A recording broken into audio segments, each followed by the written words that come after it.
it up to provoke your spirit, so that when you are going out, you are not going out ordinarily. When you are going for your business, it is with the hand of the Lord upon you. As the hand of the Lord come upon you, anybody that comes your way, you are inspired by the Spirit of God, you speak and it stands. So there was no solution that night, and I returned home. And my grandma was alive then, and they told grandma that this was what happened today. And my grandma said, wow, whoever does that will not live for 7 days. That was 1979. And this is 2019. Ladies and gentlemen, how many years is that? 40. 40. And I'm still standing, alive. I've gone to continents to the glory of God. By the hand of the Lord.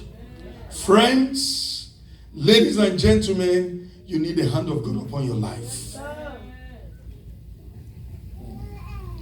It distinguishes you. Wherever you are, whatever may be happening, people will see. That's the way they say it in my mother tongue. The hand of God is upon this one. Don't touch him. You touch him, you touch trouble. Yes, sir. Can somebody say the hand of the Lord? The hand of the Lord. The hand of the Lord was upon him. In that verse, the Spirit of God lifted him, and you could see it is written with capital S. The Spirit of the Lord lifted him and took him away and went in bitterness. That must be because of what is going on. In the heat of his spirit, but the hand of the Lord was strong. He could discern it.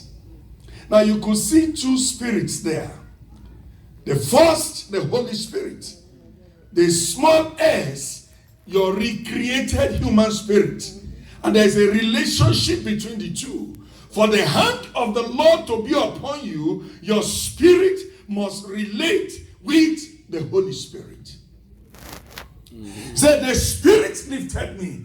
It is in capital S in my own version. Not small s. In New King James Version, that is to distinguish the Spirit.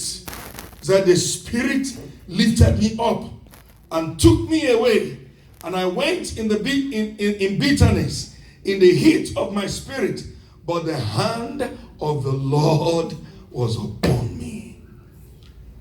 Ladies and gentlemen, you need the hand of God. Ezekiel 33:22.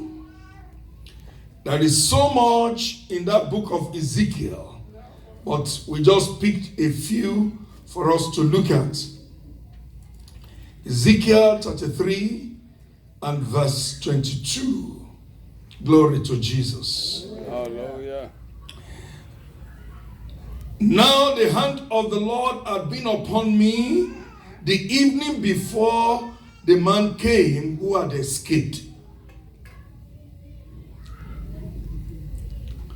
The hand of the Lord had been upon me. So which means when the hand of the Lord is upon you, which means you are under arrest. Hello? Hello, sir. At that point, you can't do anything by yourself. You wait for his instruction. He said, the hand of the Lord was upon me there before the man came. And this was what he said to him.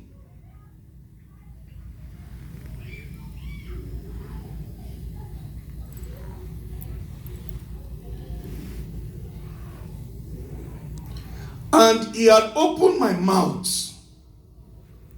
So when he came to me in the morning, my mouth was opened, and I was no longer mute. What is that saying? Before then, he was mute. He was dumb. The hand of the Lord. Take that with the father of John, when he was in the temple at the hour of prayer to carry out his service. And when the angel spoke to him and said, how will this be? He said, well, because you are in doubt, I put you in mute until the child will be born.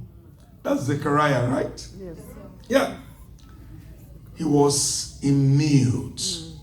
You know, there are occasions you want to bring forth some words in your understanding, but you are not able to articulate. Yeah. There's a burden that is in your spirit. You want to release it in your mother tongue that people can understand, but you cannot. There is a burden that is within you, and at a point there will be a release. When that is happening, it is a groaning in the spirit because of the hand of the Lord that is upon you, and you will not be able to do anything. I remember a situation when I was on the campus. A sister came to share a situation with me going on in her life, counseled her, and then she went back. But throughout the night, brethren, I could not sleep. That burden was so much strong on me.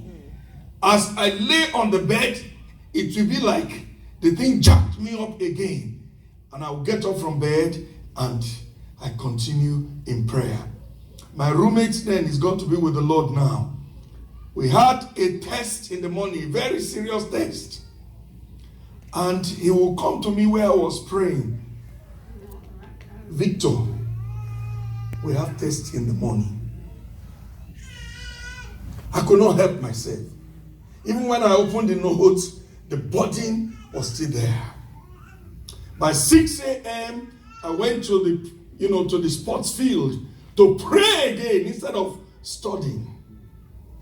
Anyway, by 9 o'clock, went to the lecture room, and the lecturer came and said, "Are you ready for me today?" And everybody said yes. And my friend looked at me, "Victor, you are not ready." He gave us the test. Everybody picked their pen to write. But at the point, everybody was dry. And he was going around checking. And said, "Stop. Test cancelled." Oh!